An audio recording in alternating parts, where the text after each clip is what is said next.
My guest today is Dr. Raywat Deonandan. He's an epidemiologist and an associate professor in the Department of Health Sciences at the University of Ottawa. Good afternoon. Good afternoon. Excellent pronunciation, by the way. Oh, well, thank you. And thank you so much for joining us today. Now, what is your reaction seeing some of these videos of the large public gatherings in Vancouver on the weekend? It's distressing. I thought BC had this well under control a few weeks and months ago, and it's looking kind of like the situation in Florida and on the other of the hot spots in the USA. So good things will not come of this, and I hope we can get the messaging in order so that we can convince people to act more responsibly. You mentioned that you said you thought BC had this under control. What do you think has changed? I think COVID fatigue is a real thing. And people, myself included, frankly, are getting tired of having our fingers wagged in our faces, being scolded about our bad behavior all the time. And after a while, we just crave human companionship. We crave, crave socialization. In particular, now that the older demographic is better protected, the demographic that the disease is focused on is the younger demographic. And that demographic has both a lesser perception of risk and a heightened desire for socialization. So it's a recipe for disaster when it comes to an infectious disease like this. So how do you reach that younger demographic? So far, BC health officials have taken an approach where they don't tend to have big enforcement. It's been more focused on education and common sense. But is it time to rethink the way they are reaching out to, say, younger people?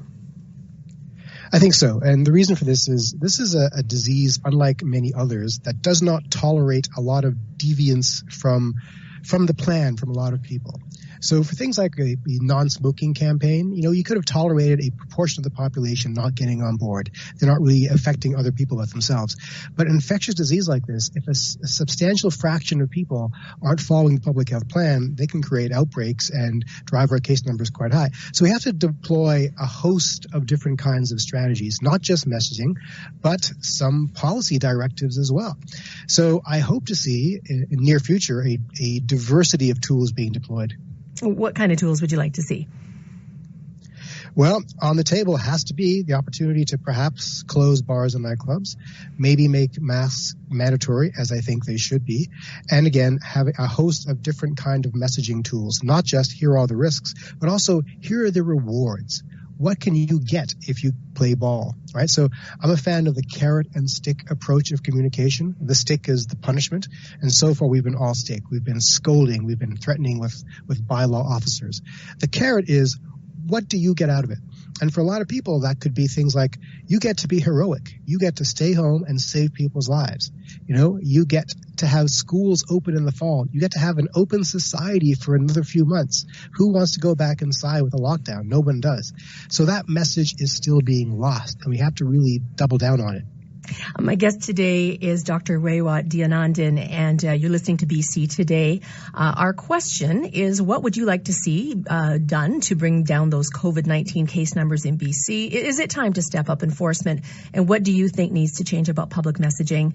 Across the province, the number is 1-800-825-5950. In Metro Vancouver, you can call us at 604-669-3733 from your cell phone or at star or pound 690. We're also looking for your tweets at BC Today, or you can email us at bctoday@cbc.ca. And we did receive an email from Janice, who writes, Dr. Henry has used the carrot approach long enough. It's time to apply some stick. Wearing masks in shops, stores, and other inside areas should be mandatory. It's only sensible, and it's the courteous thing to do for everyone's safety. Dr. Deonandan, what do you say to Janice's approach? I agree 100%. I think masks are long overdue. In fact, I'm of the opinion that if we had instituted mandatory masks earlier in this pandemic, we could have saved some lives and possibly avoided some economic hardship. So masks, the issue with masks are, some people would say the evidence is not strong, and I see their argument, but the threshold for action in a public health emergency means a lesser quality of evidence can trigger action. We don't need to wait for randomized controlled trials that will take months to get us that information. So the risk of wearing a mask is negligible. Nothing bad is going to happen to you if you wear a mask, unless you have a medical reason not to, in which case we make accommodations. But the potential for masks to profoundly transform the environment is real. So I think masks are a no-brainer. It's a low-cost, high-impact strategy. Well, we have so far far, as we mentioned, not had mandatory masks in British Columbia until now, and the numbers had remained relatively low. So how do you get people to buy into the masks at this point? We have the same problems with other parts of the country who adopted masks late, and for the most part, they've done so. And the U.S. right now is struggling with the same idea. The challenge isn't so much the buy-in. The challenge is the misinformation and disinformation, because early on, we were operating from a medical paradigm based on our experiences in hospitals about how masks can be vectors for infection, and it matters how well you wear them and how often you wear them. Really, in a low prevalence environment like we have now, a mask is just a piece of fabric over your mouth that slows down the rate of flow of air out of your mouth and nose. That's it. It could be done imperfectly and not even all the time, and it can have a profound impact on community transmission. So simply having that message that it can be done imperfectly and still matter, I think will have a buy-in from a lot of people. How do you enforce that, though? For example, I was on a bus recently, and not that many, some people wearing masks, but not that many people were. How do you tell those people they need to wear a mask, which is supposed to become mandatory on BC Transit shortly? I think it'd be surprise you to learn that people want to self-protect. And even though masks do not offer a lot of self-protection, they offer outward protection, there's a psychology around wearing it that makes you feel a little safer. And I think once that process starts, it'll pick up pretty fast. And I guess one of the other side of things, you were talking about benefits, is this idea. I think we've switched from thinking of masks as something that's going to protect us as something that's going to protect other people. And that's our duty to do that. How widely adopted do you think that philosophy has become? I think in Canada, it has become adopted quite widely as compared to the USA. So one of the wonderful things about this pandemic, it has revealed the truth of our society in both the ugly and the beautiful aspects of it. In the USA, it's revealed the extent to which they have schisms ideologically around their ideas around liberty and selfishness, really. In Canada, it's revealed that we as a society, for the most part, are open to self-sacrifice to protect other people. Honestly, I think that's what I'm seeing here. And so a mask is an opportunity for people to express that sense of self-sacrifice. I'm going to give up, a little bit of comfort by wearing a thing around my face because it might save someone's life. That's a strong signal, and people do respond to it, believe it or not. I mean, a handful won't, but most people will.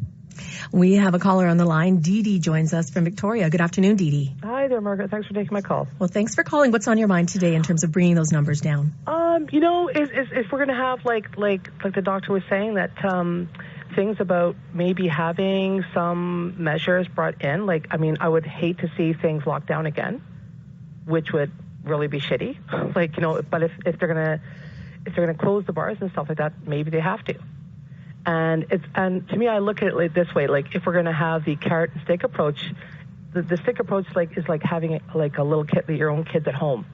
You tell them not to behave a certain way. They keep behaving a certain way. You say, I'm going to ground you, I'm going to ground you. And at the 10th time, they're just going to laugh at you because they know that you're not going to deliver.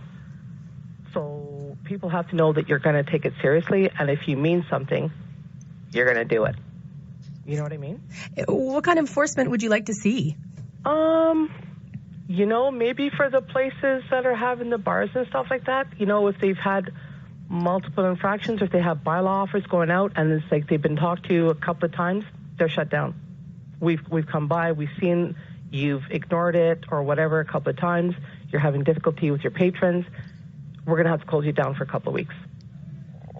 And you mentioned you don't want to go back to phase 2. How has the pandemic affected how you go through the day? Well, I'm immunocompromised, so I have to be really careful. It hasn't changed much since even beforehand. I've been careful before the pandemic, and I'm still very careful now.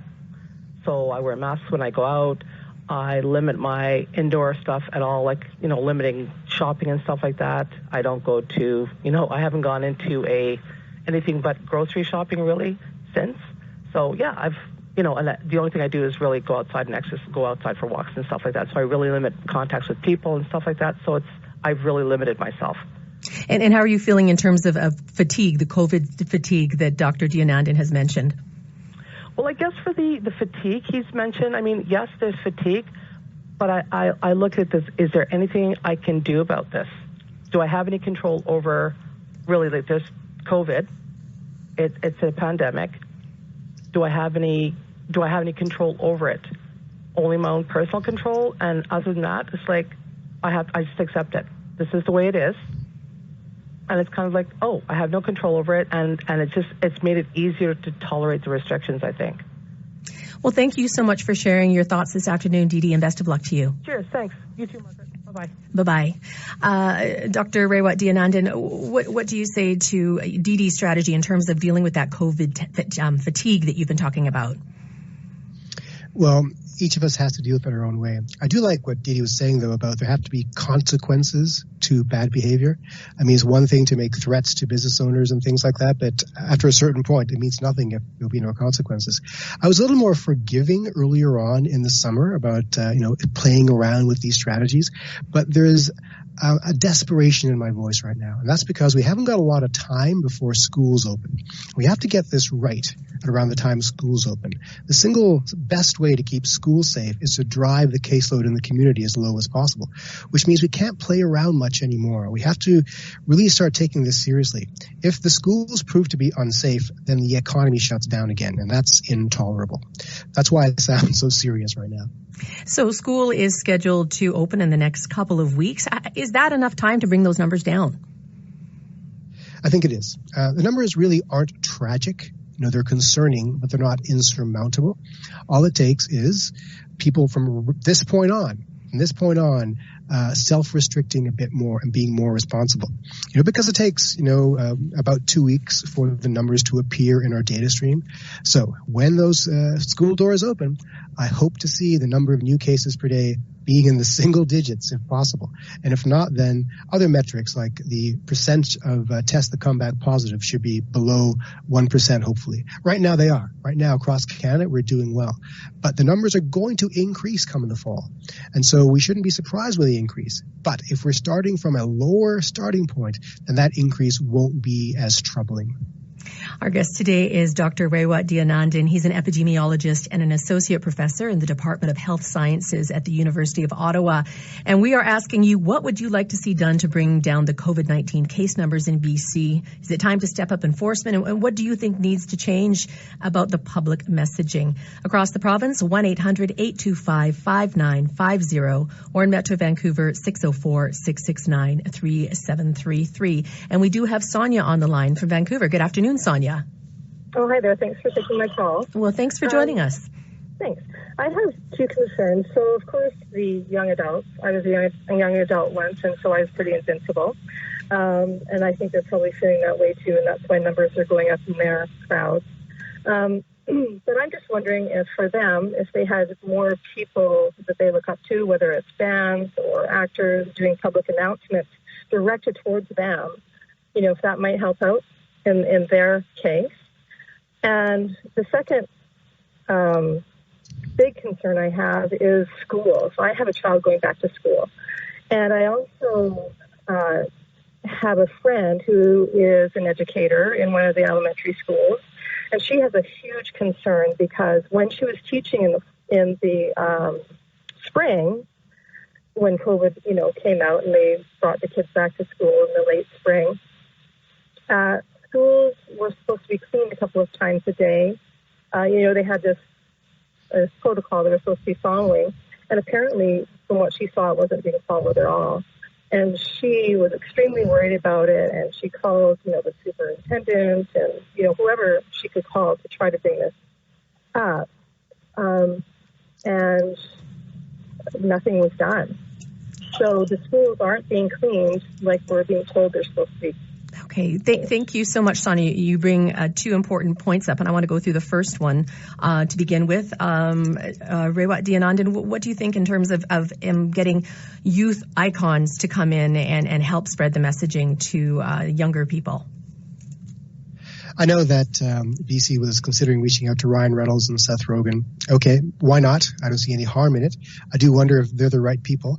I mean, as a middle-aged man myself, I would have no idea who to choose as a youth icon. And there comes a time, though, when there's a diminishing returns. As you compromise the power of such individuals by co-opting them into the authoritarian sector, as it were. Youth are, by their very nature, anti-authority. And so once you have one of their leaders saying certain things that are authoritarian, authority-minded, then they've lost their power. So there's a limited capacity and limited utility in using that strategy. But we have to use all our tools, and that's one of them. Okay, and the second part, of course, is the concern about protocols when schools reopen, and we were talking about schools opening prior to this. So across the country, we have school boards implementing a variety of strategies, and I don't think any of them is sufficient. I think we can do more. Other countries have shown us additional things we can do, like at-home screening, like plexiglass barriers, and like deep cleaning. So with respect to the cleaning, that's to control for what we call fomite transmission, which is not the major way that we get this disease. The major way, it's still droplet transmission. That's breathing on someone near to you. So while deep cleaning is important, it's not as important as other things like wearing a mask and distancing. Distancing is after keeping the community caseload low, distancing is the most important way to keep students safe. I want to go to another caller. We have Jim in Vancouver now. Good afternoon, Jim. Hi, how's it going? Well, thank you. Yeah, and I say all this as someone in my 30s, and I'm healthy, but I really think that many people just don't understand how serious the situation is.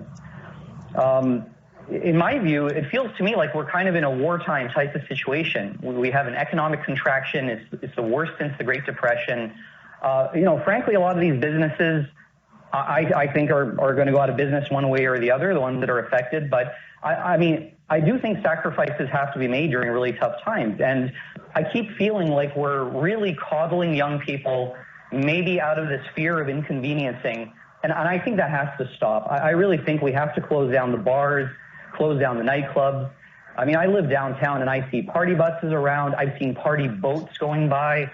I've seen groups of 100+ people doing outdoor impromptu music festival kind of gatherings.